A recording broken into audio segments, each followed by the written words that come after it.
Mambo vipi? Leo kwenye Meja 360 tutakwenda kuangazia vikosi vya Simba na Yanga kwenye mechi ambayo waliocheza pale New Amani Complex Zanzibar, ambacho mechi ilipigwa pale ya ngao ya hisani, ambayo Yanga aliibuka bingwa kwa goli moja ambao lilifungwa na Albert Kangwanda.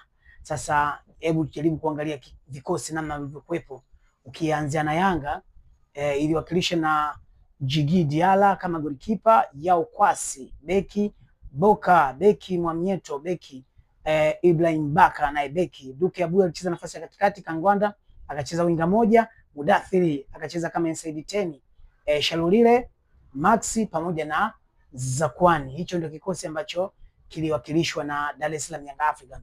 Sasa katika kikosi hiki ukiangalia wachezaji wa Kitanzania kwa maana wazao walikuwa ni wachezaji watatu ambaye ni Mwamnyeto, Ibrahim Baka na Mudathiri Yahya Bas. Hiki ndio kikosi cha Dar es Salaam Young Africa ambacho kilicheza mechi ya ngao ya jamii ambayo ilifanyika pale Zanzibar New Amani Complex. Sasa tukija kwenye kikosi cha Simba Sports Club kiliwakilishwa na Jibril Kasal, Duchu Kibabage, Tule Deluk, Kagoma, Libase, Jabal, Dumbia, Chama na Anset Aula.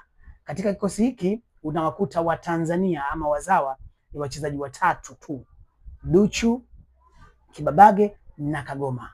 Swali, je, Simba na Yanga pasipokuwa wachezaji wa kigeni vikosi vyao vinakuwaje? Kwa mfano, tunaanza na kikosi cha Simba ambacho kimesheheni wachezaji wa kigeni katika kikosi hiki ambacho amecheza na Yanga, ambacho Kasari, Tule, Delok, Libase, Jabal, Dumbia, Chama na Aula. Ukiwatoa hawa ukawabakisha wachezaji wazao kwenye timu ya Simba, je, unaweza ukapata timu ambayo inaweza kuleta ushindani? Na je, timu hii ikikutana na Yanga ya wazawa inakuwaje?